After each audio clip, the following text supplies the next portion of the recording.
Hey, if you're enjoying this show, consider supporting us on our Patreon. You can get cool perks like access to these episodes a week before they go public, and you can pick an album for us to review. Any support is greatly appreciated, so if you feel inclined, go to patreon.com/polyphonicpress.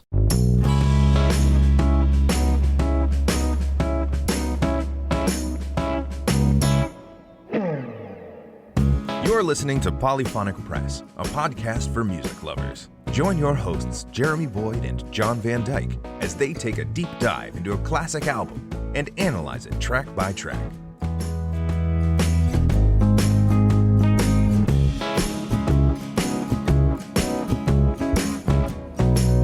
Hey, welcome to Polyphonic Press. I'm Jeremy Boyd. And I'm John Van Dyke. And basically, if you don't know how the show works, we have no idea what album we're going to be listening to. We've got a random album generator in front of us, so we're going to hit the button and see what album we're going to be listening to this week. And this week, we're going to be listening to Tidal by Fiona Apple. Huh. I'm not that familiar with Fiona Apple. I'm aware of her. Certainly heard her name. I know she was like big in the 90s and whatnot. So, Tidal is the debut studio album by American singer-songwriter Fiona Apple, released on July 23rd, 1996 by The Work Group, which I think that's the record label. So, produced 6 singles, Shadowboxer, Slow Like Honey, Sleep to Dream, The First Taste, Criminal, and Never Is a Promise. Criminal, the album's most popular single, won a Grammy for Best Female Rock Vocal Performance in 1998. Let's see. So it's, I'm aware, like you said, I'm aware of her, but I'm not that familiar with her music. So this will be interesting. Oh, John Bryan. Okay, cool. So let me see. So the first song on the album is called Sleep to Dream. So here we go. All right. Cool. I like that. That wasn't bad at all. That kind of reminded me, that was very 90s. Yes. It kind of reminded me of the music anyway. It reminded me of something that like Moby or Fatboy Slim or something like that would do. Yeah, I was thinking something along the lines of like Alanis Morissette or Natalie Imbruglia or something like that. Mm-hmm. She definitely falls into that sort of category. At least that first song did. Yeah. Yeah. But the music was a little more, I guess, electronic inspired. Yeah, but like I said, the other two could do that too. I mean, That's true. It was rock and roll-ish, more, rockish, but with like a little bit of experimentation going, a little bit of pop, but definitely got, I don't know. There's a lot of feel in it, and nothing comes off sounding very artificial or anything like that. Yeah, it sounds very it sounds good. Mm-hmm. So yeah, and I think that might be because it doesn't sound artificial. I don't know for sure. Like I don't know how the track was constructed, but it sounds like to me that they were using mostly samples from other stuff rather than creating maybe stuff from synthesizers or something like that. Yeah, possibly. Like I said, I don't know for sure if that's how they constructed the song, but I mean, there are musicians in the studio, so it just might be I don't know, filters put on instruments and stuff like that. That's true too. Yeah. So, to sort of give it that lo-fi sort of, kind of like sort of a mixed sound sort of thing. Yeah. And the vocals, I think the vocals were mixed really well. They were right at the front. Right at the front. And I think because that was really what was driving the song. Her voice, she can use her voice to actually move a song along. It's pretty good. Yeah. And because the instrumentation really didn't change much, although there were some instruments that kind of came in and then went out, and there was some interesting stuff going on in the background, but it was repetitive, and because of that, you kind of put your mind on the instrumentation kind of on autopilot, and then the vocals kind of are the thing that drives the song. Yeah, it seemed like if anything was like sort of denoting a key change, it was a piano coming in every once in a while, just sort of hits a chord, or something like that. Yeah, I thought it was really well done, and I'm impressed.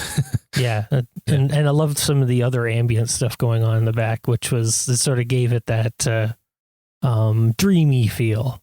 Yeah, I mean, if you're writing song about sleeping and dreaming and stuff like that, I've heard the Eels do this as well, where they make it sound a little bit off kilter, a little bit, out of reality. Yeah. And this kind of did that too. So the music definitely fits the lyrics. That's no, I'm really impressed. It was really, really well done. So the next song is a song called Sullen Girl, and let's get into that. Awesome. I liked the dynamics in that song. How it just kind of went up and then down, back down again, and went up again. It was really well done. It wasn't just a flat kind of sound that went across. It wasn't, it lifted up in some parts, and it was just, and it was always in the right moment. It was just, I mean, it's a softer song than the last one for sure. I like that sort of, I heard what I think was it was a steel guitar in the back. I don't know if it was a lap steel or a pedal steel. There was that sort of floating around the background, which gave it almost like I want to say, it's a little cliche to say a countryish feel, but that's one way to always give it a bit of a countryish feel. Is put a steel guitar in there. Yeah. But it gives it like a wide open field feel. Sort of. Yeah. No, I noticed that too. And it's but again, it's not like in your face or anything like that. It's just part of the ambience of the song. Yeah, it's just used more as a texture rather than a featured instrument. Because sonic landscaping. Yeah, exactly. Because again, it's her voice and the piano that's right in the foreground, and then everything else is just kind of supporting that.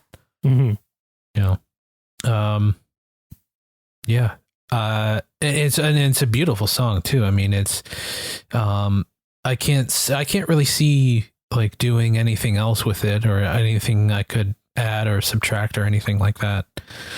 So yeah, I gotta say her voice is deeper than I imagined it would be. Yeah, she's got a very unique sort of a lower timbre to her, or to her voice. Yeah. Yeah, I don't know why I was imagining it much. I know what you mean. I don't know if I don't think I've ever heard her before, but there might be something that we've heard, but it was kind of maybe she does have a song that she sings higher. I don't know. We'll see. Well, yeah. But yeah, I mean, that's so far, I mean, the first two songs are really, maybe I'm just in the right mood for this album, but I'm just, it's really, I keep saying it again, but I'm impressed. I mean, it's clearly people who put this together knew what they were doing. Anyway, I remember hearing stuff like this when I was a kid around this time. Well, not necessarily this, but there was a lot of stuff around like this at the time. And it was, some of it was pretty good. And, but, it was also sort of mixed in with a lot of the other pop stuff that I really tried hard to ignore. Yeah. It was kind of hard to separate it. But definitely some of it was, I guess this was more like an alternative, what would you call it? Yeah, I guess alternative rock, or I guess, or yeah. It's hard to. It's kind of hard to put a label on it. I would, I would, much like like I mentioned, Natalie Imbruglia and Alanis Morissette, but I also like Tori Amos, or there's people like that I definitely did hear and I actually liked. And this just falls into that category. It doesn't. Yeah. It's definitely of high quality. It doesn't come off sounding cheap or anything like that. Right, exactly. Which was really so much of the stuff. And I guess this is just me speaking, learning from my preconceived notions of that I was a kid. There was just so much stuff on the radio. I just kind of brushed it all off, most of it, until I heard something like my parents actually play in the house or something like that. Yeah. Then I could actually hear more of it. But there was a lot of stuff I'd never heard at all. It's amazing how long it took for me to hear grunge. I knew it was out there. I'd heard of Nirvana, but I don't think I'd ever heard any of it until I was in high school. So it just didn't enter my world. Yeah. Yeah, I think I was the same way with grunge because I was too young for it. Yeah. And my parents were too old for it. Exactly. So it kind of passed me by. Exactly. So it's actually that very specific age gap where people think, oh, you were alive during this? And just not really. Yeah, but I was 3. Yeah, exactly. I was alive, but this was happening in a world that like I was too young and everybody around me was too old for it. So yeah. I didn't have like a teenage brother at the time or something like that, or even a cousin, because everybody seemed to be roughly the same generations around me, at least in my immediate vicinity. Yeah. My first exposure to anything like that, I think, I never really spent much time with them, but I have cousins who are like 14 or 15 years older than me. Okay. And I remember there was a CD sitting out, and it was Rage Against the Machine. Okay. CD. I think it was their second album. Is whatever the album with the like the kid that's on the cover. Oh, okay. And I just I didn't know anything about it. I didn't know what Rage. I just saw the name Rage Against the Machine. That's all I knew about it. It's like, oh, that's for the older kids. That's all I knew. Oh yeah, fuck the dishwasher. Yeah, yeah, basically. Yeah, yeah. The lawnmower man. Screw that. Yeah. So yeah. So going back and listening to. Because I grew up with the stuff that my parents were into, and I still like that stuff. Yep. And then, discovering the stuff that was around when we were teenagers, but sort of the in-between period, it was kind of like, it had to filter in. It certainly didn't filter in when it was fresh. Right. Yeah. I think my first time really getting into the music of that era was, I was already into Sloan, and my dad and I went to a concert to see Sloan, but they were opening for Foo Fighters. And I remember being really impressed with Foo Fighters and going back and listening to them. And it's like, oh, there's all this music. Okay, I can get into this. Yeah, and that was really the first time that I really paid any attention to like 90s rock. Yeah. And he was also the drummer for Nirvana. So yeah, exactly. And you start following threads like that. Yeah, I did that for like, all the 60s and 70s stuff. Yeah. At least the stuff that wasn't really, really underground stuff. Yeah. So. But yeah. It's and it's interesting now. I kind of get nostalgic for that music, even though I wasn't really aware of it when I was around, but it's a weird nostalgia that I must have heard it somewhere at some point. Yeah. something might you heard it in the mall Yeah. when your parents are trying to pick out gym shorts. I don't know. Yeah, exactly.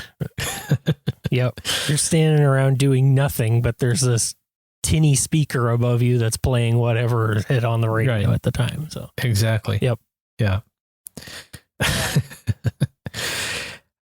Anyway, moving on to the next song. The next one is called Shadowboxer. I think that might be my favorite so far.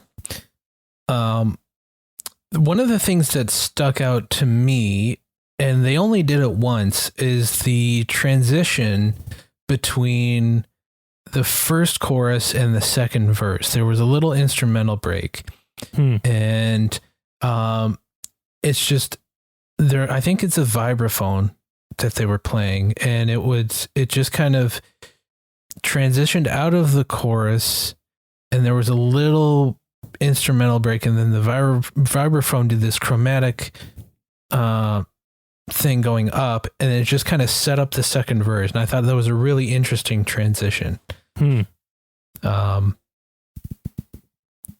the biggest thing, and they only did it once, but that's the thing that stuck out to me the most on that one. Yeah, that song was I don't know. That one, I sort of let my brain kind of shut off a bit during that one. So it was just like a mood setter for me. Mm-hmm. I didn't hear much of it when that happens, though. But yeah, like it was good. I know I like that sort of bluesy, what do you call it? That piano line that sort of moved it through. I thought that was really neat. Yeah. It's interesting too. It's like each song so far is completely different than the last one. Although this one is a little bit similar than the previous one because of the piano. But I forget where I was going with that. But they're all really well put together. And it's hard to say whether they work together because we've only heard 3 songs, but it's an interesting leap between the different styles. Again, she's taken the approach where she has a song and everything is meant to work around the song, rather than it's not even so much as she's got like a set of instruments, and that's okay too. I mean, if you got a band and everybody's got to have something to do, especially if you got to go play it live. And that's one way to make sure everything sort of fits together. But still, the song's got to dictate what happens within it.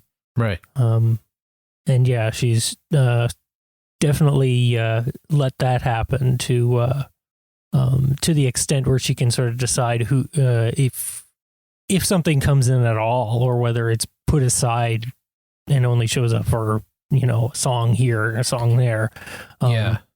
It's not necessary for everything to be on everything.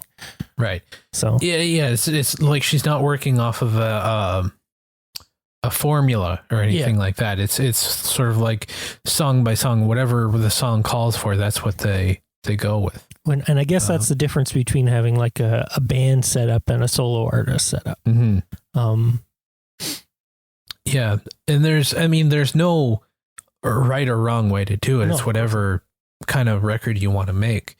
Although this is, 1996 and, this is before, like auto-tune and beat correction and things like that. And it sounds like really everywhere anyway. Yeah. I think the programs were in their infancy, but not quite. It was still a few years away. I think auto-tune came in 98 and then Beat Detective was in 2001. Okay, well there you go. So yeah, it was before all that. But no, I mean, it's obvious that it's real people playing the instruments, except for the first song where it was obviously a drum loop they were using. But even that, the drums it was sampled from an actual drummer. You could tell that it was real drums. So it's interesting because if this album came out today, even good singers, like I'm not a huge Michael Bublé fan, but he's a good singer. He's a good singer. I think I like him as a person. Yeah. But even then you can still hear that they're using some pitch correction on his voice, and it doesn't, I don't think there's something about it. Yeah. It just doesn't sound 100% natural. It just, what's that guy's name? His production is at least has been. Oh, what's his name? Oh, I actually really hate his stuff. he did the 80s Chicago and David Foster? Yeah, him. Yeah. Yeah. That's just not a fan of his. No. I'm just not a fan of his. No. Yeah, I think probably Bublé is probably the best artist under his thing, but even then he's got to mess around with it. And and I don't think Michael Bublé needs that. No. He doesn't need someone to go at his voice and pitch perfect every little note. He's already I've seen the odd thing where he does something live. He's perfectly fine. Yeah. So, yeah, I just don't understand why that's even necessary. It's the attitude that everything has to be perfect. Yeah. Every beat has to be right on the grid. Every note has to be, precise, and it just kills the personality and things. Yeah. Yeah. It's unfortunate. And if this album had come out today, a lot of the feel would have been killed because they'd be doing stuff like that. It would have been way too robotic. Yeah. Yeah. It would have, I'm sure that is if she let them make it that robotic. Yeah. I think she has a certain amount of say when it comes to stuff like that. But then again, somebody else might come and, go over her head, which happens all the time. That's possible. This is her. I haven't heard any of her later stuff, so I don't know what it sounds like. But this album, anyway. And it's not just the pop artists that get that treatment either. It's everybody that the record company wants it to be perfect, and they're worried that people won't like something that isn't perfect. But you might be just they feel like if they put out something that isn't perfect like that, like their own reputation is on the line or something, they don't want their name put on it or something. I don't know. I know you got to go to a fairly independent label if you want to have something that's not been touched by these things. Yeah. And thank God there's a lot of stuff out there that is like that. Mm-hmm. And some of it does break through sometimes. Yep. It's rare, but it does sometimes. There's a singer who came out. I can't remember her name. I can't remember her name, but anyway, she had a song that was a big hit, and it was obvious that it was real instruments playing. So it's not that people won't. I think she was an independent artist, and she, her album, her song just kind of caught on by the masses. Just, how that kind of happens sometimes. How long ago was this? Last year. Oh, okay. Really? Well, and what was her name? I think it's Brandy Carlisle. Oh yeah, she's awesome. Yeah. I've been aware of her for a few years. Yeah, but I think this past year is her biggest year in terms of sales, and you know, I mean, I think that's proof that, you know, nowadays something can be a big hit that isn't, you know, 100% perfect. Right. You know, so I don't honestly know what the thinking is behind having to make everything so perfect. Yeah, I don't know. I figure it's someone's ego trip. I don't know. Well, here's the thing. This is where it kind of gets contradictory because you can argue that it's you know, mass produced music, but it's actually more work to get it perfect. So I don't understand, and it costs more money to get it perfect. So I don't understand. What I think there's probably algorithms out there that kind of do this stuff almost like semi-automatically, just picks up every little thing and then adjusts it. Yeah. So, but it's more work to do that than just to leave it the way it is. You know? Well, yes, you know, but again, I don't know. I guess they're just so used to doing it with everybody that they just do it with everybody. Yeah, I suppose so. I don't know. It's just they figure that's the way things are done now. There's 20 years of people doing it that way now. Mm-hmm. You need to go into the, in air quotations, geezers to find somebody who doesn't do it that way. Yeah. Yeah. So, I don't know. We sound like old men complaining about young people, but it's really not that. It's because young people, I think, like Brandi Carlile, I mean, you know, teenagers are into her stuff, so it's not just that. Of course not. And there's definitely a lot of younger people who can definitely hear the difference between, you know, artificial and real, feeling and stuff like that. And what is most frustrating to me, and like I've gotten to the point where I can largely ignore that whole scene. There's enough music that once you sort of find like sort of a scene of stuff going on and follow threads, then this auto-tune stuff rarely pops up at all. If you start following those threads. So the only part that really bothers me at this point is that there's so many really legitimate artists that are not being given, you know, the due that they deserve for having their music heard properly. It's got to be, you know, doctored to oblivion until anybody ever hears it. And I think they deserve better than that. They deserve the chance to have the real feeling come out. Yeah. So that's just my 2 cents. Yeah. No, I completely agree. And I don't know. I guess the only thing we can do is just keep supporting the artists that do that, and hopefully, you know, things change. Yeah. I guess the trend might end someday. I don't know. We'll see. Never know. Yep.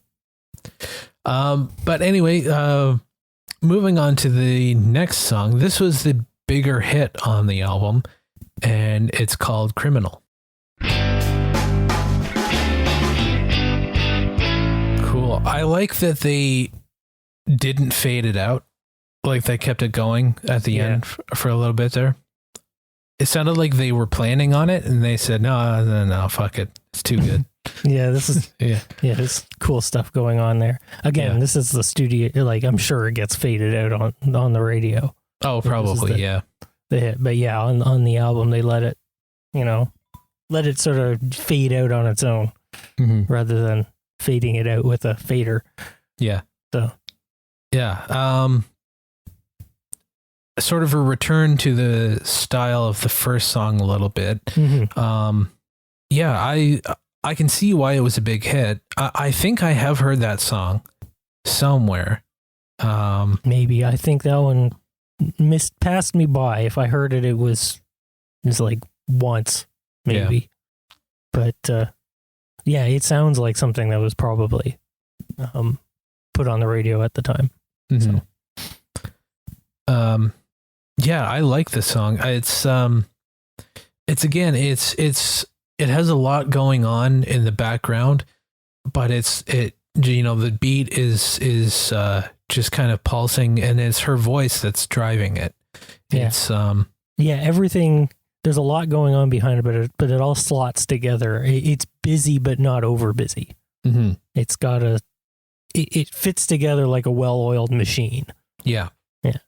That's like a Swiss exactly watch or something. I know. Yeah. Yeah. Who's producing this album? The producer is Andrew Slater. Never heard of him. But he's doing a lot. He's doing a good job. And John Bryan, I know who John Bryan is. He's an instrumentalist. He's been on thousands of records. He's a producer as well. He's doing a lot of the instruments on this. I saw he was listed as guitar. Yeah, he's playing guitar, vibraphone, tack piano, dulcitone, marimba, chamberlin. Like, he's doing a lot of stuff. Okay. Optagon. I don't even know what an optagon is. I know what it is. Optagan. I don't know. An optagan, yes. Have you ever heard of an orchestron as well? Basically the same thing. Oh, okay. The optagan was the the home version of it. It was built by Mattel, believe it or not. Oh, really?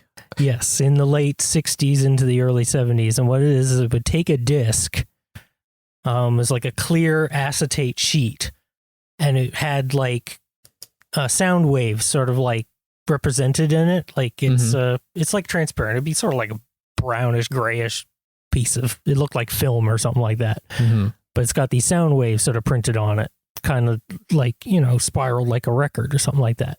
Mm-hmm. Actually, I think it's in sequence, because it would each sort of groove, not groove because it's flat, but each like wave would correspond to a different key on the thing. Oh, so it's kind of like a mellotron. Yeah, but it uses an optical sensor. I don't know if it was a laser or something. I think it was just an optical sensor, and a light would shine through it, and the optical sensor would read the sound wave sort of coming off, and then it would replicate those sounds, and you can get different sheets with different sounds on it. Mm-hmm. I think I'm trying to remember what the difference was between the optagan and the orchestron was. The orchestron was a little bit more like like the mellotron you were talking about, where each thing has like its own sort of sound, and you can manipulate the other thing. But I think the optagan had pre-programmed like beats and stuff like that into it. So you could hit a key and it would like play like a rumba or a polka or whatever. Yeah, the mellotron would do that too. Yeah, but you'd have to like program it. You'd have to put the piece of tape in it that would play that. Yeah. But this was like, it was a loop, and it would just keep circling around and around and around. It didn't run out like a mellotron would. You could basically hold it down. And it would go forever. Kraftwerk used to use the orchestrons all the time live for their thing. These are cantankerous machines to tour with, but they would do it. Yeah. Yeah. Yeah. Well, I mean, today you would obviously just use a keyboard, but yeah, exactly. Now you can just program it into a keyboard. This is in the 70s. I couldn't do that. Yeah. The DX7 didn't come out yet, so everything still had its own sound. The most portable piano was still the Fender Rhodes, or things like that. Cool. I didn't know about that. Yeah. So I only knew about the mellotron, but Tom Petty on one of the songs, I can't remember what it is, but something on Wildflowers, he used an orchestron in it, and apparently they recorded the take, and then the machine broke, and it's never worked again. Oh, was that on Higher Place? Might be. Yeah, you can sort of hear it in the background. It's got this, but yeah, it even sounds like a mellotron in a lot of ways. It's got that sort of sound. I saw one at Paul's Boutique maybe several years ago. There's an optagan sitting there. Cool. And they didn't want anybody to touch it. And I think I know why. Yeah, because it'll probably break. Touch it. Damn it. Yeah. Yeah. Anyway. Cool. Yeah, I don't know what else to say about the song. Kind of got off on a tangent and kind of forgot what I was going to say. It's okay. We filled the time with a lesson on obscure keyboards from the 70s. Right. Yeah. This isn't even the song that is played on. It's track 8 that okay. is played on. So we'll get to that. Yeah. Cool. Yeah. It's something to look forward to. Yeah. So the next one is called Slow Like Honey. So let's get into that. Cool. She has an amazing voice. Yeah. Totally unique, but it's a good one. I like that. I like her voice too. Yeah. I like this song.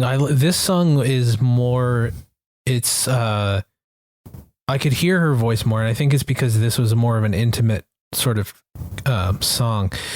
But like a lot of the songs on here, it's I think it was the vibraphone is like, obviously her voice is the focus, but the vibraphone is just kind of lifting it up, and it just, you don't really notice it, but it's just it gives it a little bit of attention to the higher register. Yeah, exactly. There's not much else in the higher register except maybe the piano in places. Yeah. Yeah. And the feel of the song is a little more bluesy, a little it's very jazzy. More jazzy than blues, I guess. Yeah. It sounds a lot to me like maybe something like Billie Holiday might do or something. Nina Simone maybe. Yeah. Along those lines. Also, I don't know if you heard it, but did you hear the orchestra going on in the background? Yes. I think that was maybe the orchestra. Or that could have been. That's what that sounded like to me. Yeah. It sounded very Mellotron-ish, and we know that they had, or I guess it was the Optigan, that they have. Like the Optigan, which is the Mattel-made version of the orchestra, basically. Yeah. Yeah. Yeah. Were they made by the same company, or was it? I think they sort of came, they came about from the same thing. I think the Optigan came first. I can't remember, but the Orchestron was more of a studio quality thing, and it wasn't made by Mattel. I can't remember. Yeah. It's just, I guess Mattel was the people they went to get this home entertainment version out. Really strange things, but totally awesome. Yeah, I'm just seeing who played. Somebody, what was it? Vibraphone. There's tack piano. That's a piano with tacks pushed into the hammers. Yes. Yep. And the marimba. So it could have been the Optigan that was on that. It's just not listed, but they had one. Yeah. So, it doesn't list an orchestra. No. So it's got to be it. Yeah. It's surprising that a song like that is, shouldn't say it's surprising. I guess it's unexpected that a song like that would be on an album like this from an artist like this. That's sort of, I guess you would expect this from someone more like Diana Krall or something like this. You don't really expect someone younger to get into sort of a jazzy sort of thing. I think Diana Krall was about this age at this time, though. Yeah, maybe. But she definitely always had sort of like this mature-ish presence to her, even when she was quite young. But yeah, she was always like, she's very jazzy. That's just her thing. That's what she wants to do. Yeah. Fiona Apple seems to be all over the place when it comes to the styles that she wants to do. Yeah. Yeah, it is kind of all over the place, but it's not. No, it's not. I don't mean that in a derogatory way. No. It is all over the place in the sense that each song is unique, but it never doesn't sound like her. Yeah, and it doesn't sound like her, and it never feels out of place. Right. It always just kind of makes sense. It's, oh, okay, yeah, that makes sense that she's doing that.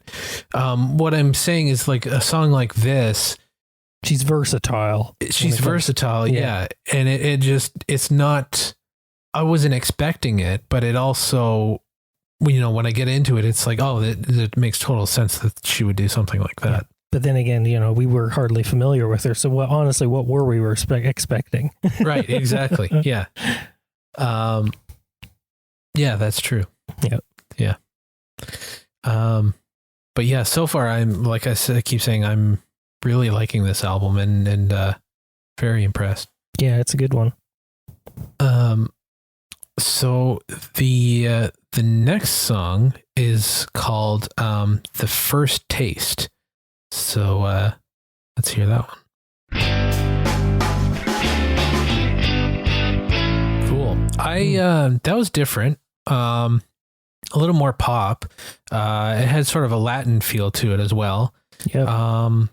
And I think I have a bit of an issue with that song. No, it's a technical one. I think her voice was a little too buried in the mix. But maybe it's just because I'm used to hearing it, front and center. Maybe this was sort of, let's feature some of the instruments on this song. Yeah. I didn't find her too buried. It wasn't too much, but it was more so. Yeah, I think it was a little bit deeper in the mix. And again, she's got such a deep thing that sometimes that helps. Or I mean, it doesn't help when it comes to like hiding things. Like if you put her too deep in the mix, it's easy for things to kind of overpower her a little bit, just because then it's just the sound of her voice. So I kind of hear what you're saying. She wasn't too far down there, but yeah, I could definitely see that potentially being a real issue if they took it too far. Mm-hmm. Yeah. But I mean, overall, I like the song. It's I think they're using program drums this time instead of a real drummer, which is fine. I mean, it's I don't know what I was going to say. It's sort of it's different. It's a shift in the flow of the album, but it's kind of like a plot twist or something. Right. Like it doesn't ruin the album or anything like that. It's completely different than anything else we've heard, but it's sort of like just another part of the story, I guess. Mm-hmm. But yeah, I like the song. Yeah, not bad. We're moving into the second half with that song of the album. At least that's what I can see. Yeah, there's 10 tracks. Okay, that was cool. Number 6. So the next song is Never Is a Promise. Cool. I love the strings in that one. Mm-hmm. That was really well done.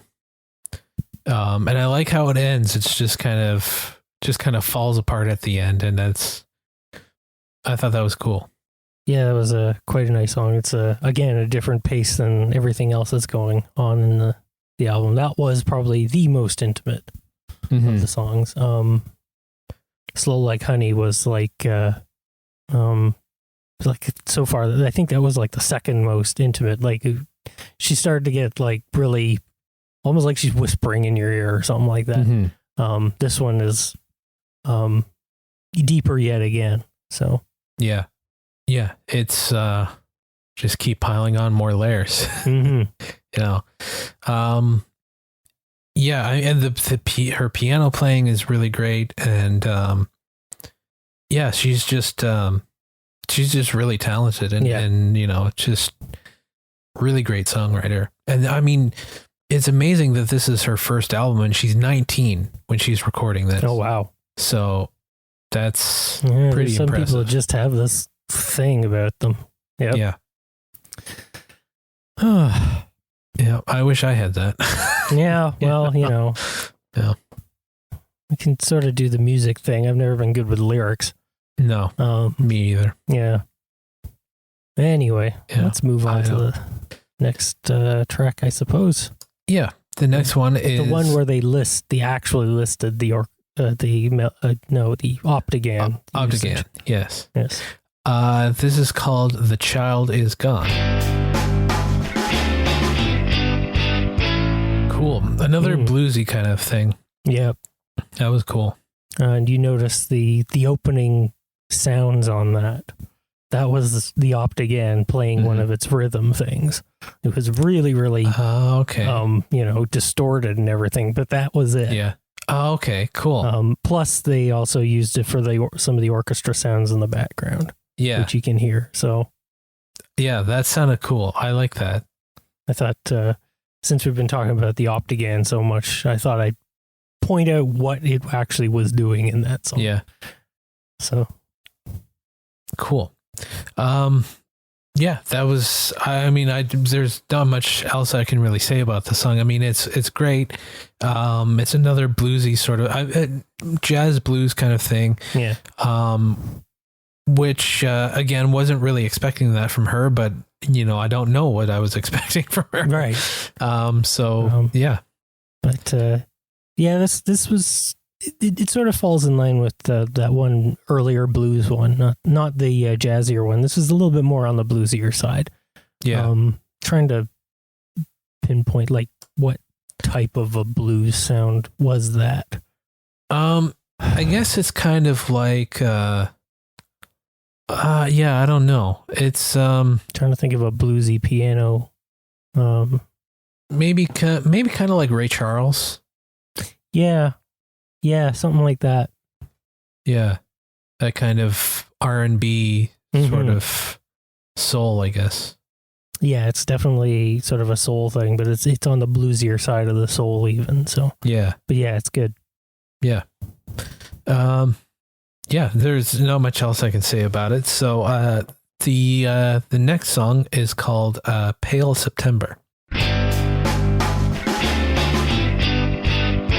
It's that one is a lot like some of the other ones on there. It wasn't too different, but I liked it. Another sort of bluesy, jazzy thing.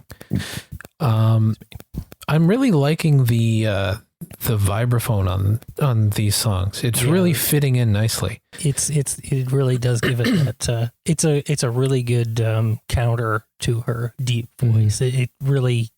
It harmonizes very well with it. Yeah. And I was also noticing that every once in a while you'd hear a flute in the background. That sounded like the Optigan. Not to sound like a broken record, but once I know that thing was there, I can hear it everywhere in this. They were playing around with that thing for sure. I mean, how could you not? Yeah, really. Yeah. But yeah, I can hear it. It's just fun. Anyway.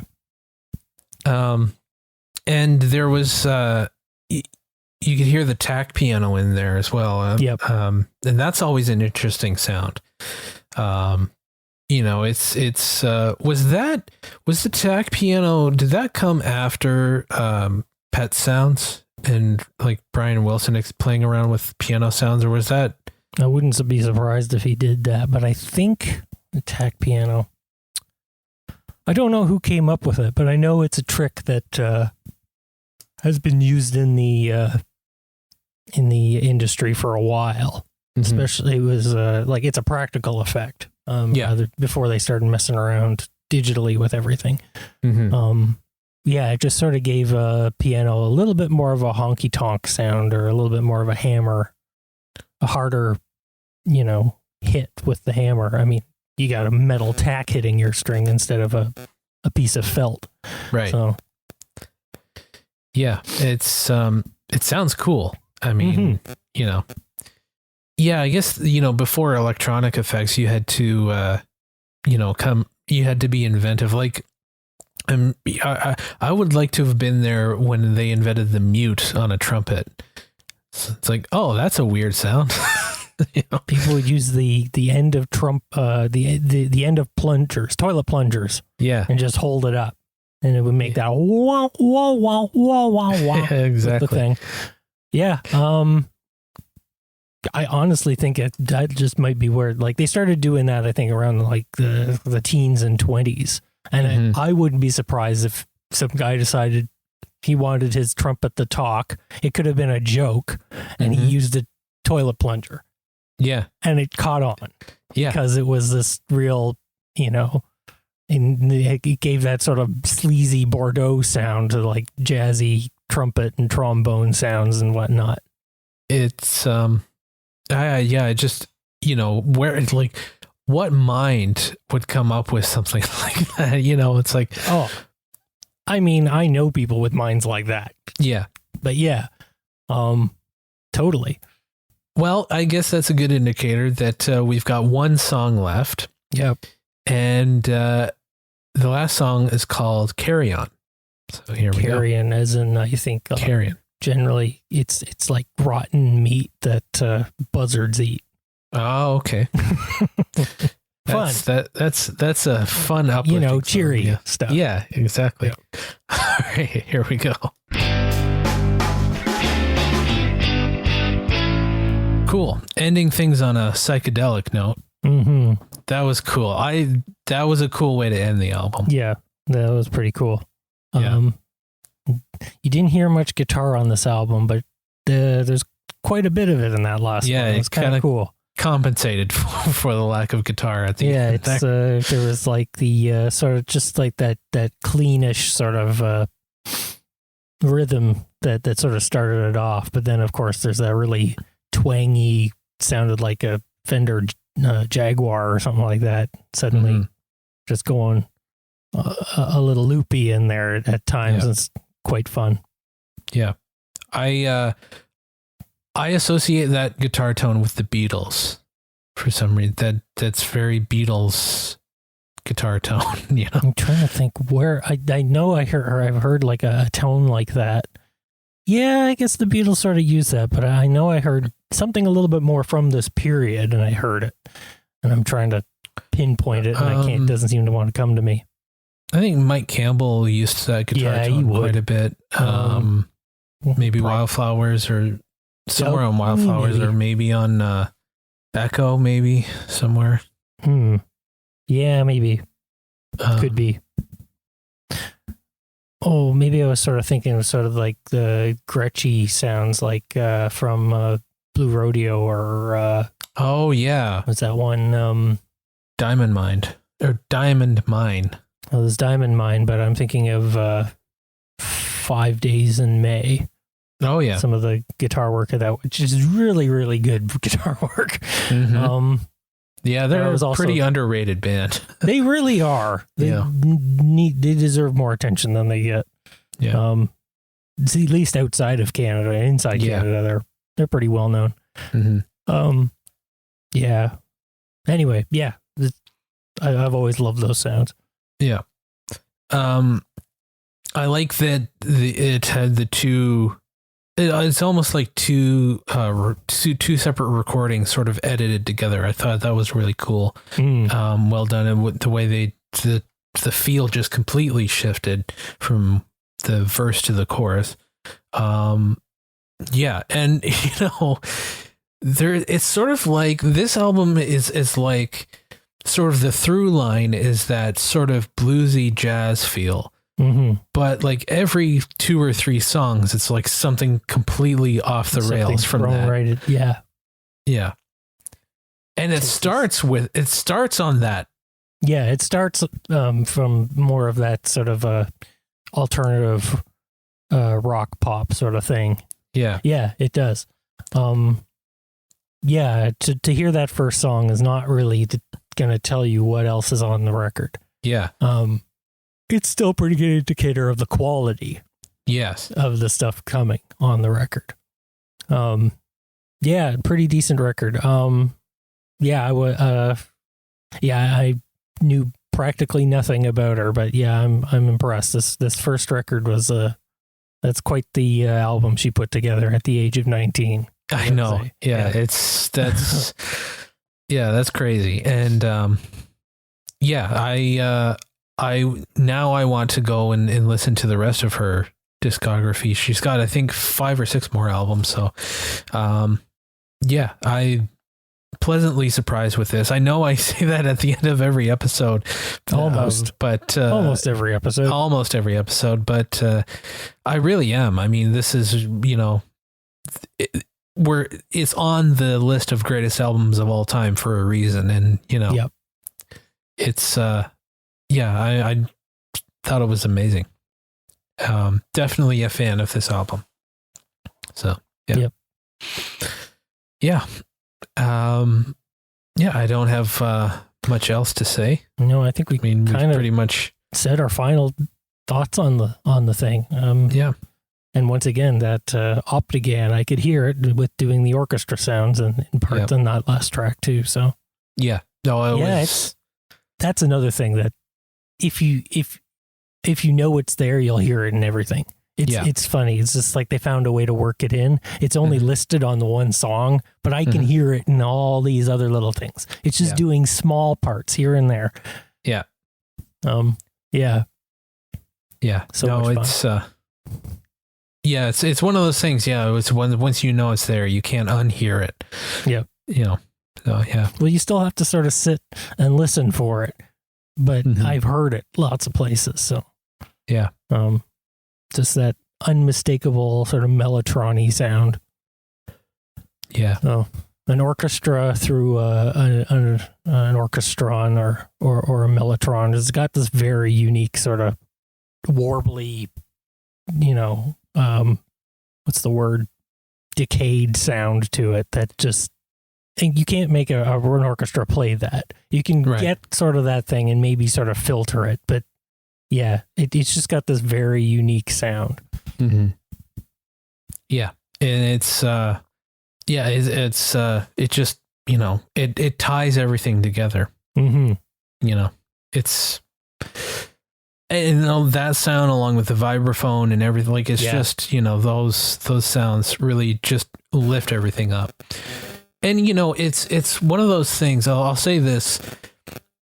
It would have been easy, or I guess not easy, but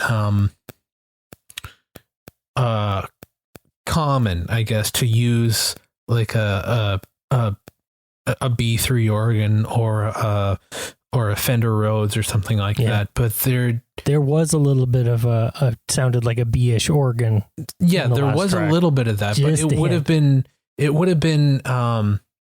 I don't know what the word is, but it would have been like that would have been the go-to. Yeah, of course. To for an instrument like that to support, but they chose a vibraphone, which in the 90s nobody was using vibraphone. Yeah, the vibraphone wasn't exactly the it wasn't cool of it's not the cool instrument of the day. Right. In fact, was it really ever the cool instrument of its day?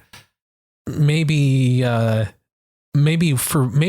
day in the 50s. I don't know. Yeah, maybe. Just some random Sunday. I don't know.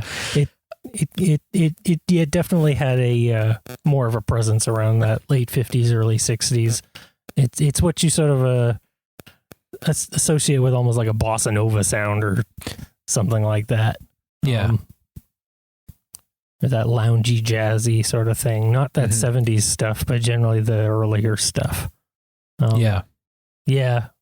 Interesting. Yeah, but no, it's got a place, and it takes someone thinking outside the box to use it. Yeah. And it just works. Mm-hmm. But anyway, I guess we'll end the show there. Yeah. Thank you so much for listening. If you made it this far, be sure to check us out. You can drop us a line at polyphonicpress.com. Send us an email at polyphonicpress@gmail.com. If you want to help out the show, you can do that by going to buymeacoffee.com/polyphonicpress. And that's about it. I'm Jeremy Boyd. And I'm John Van Dyke. take it easy.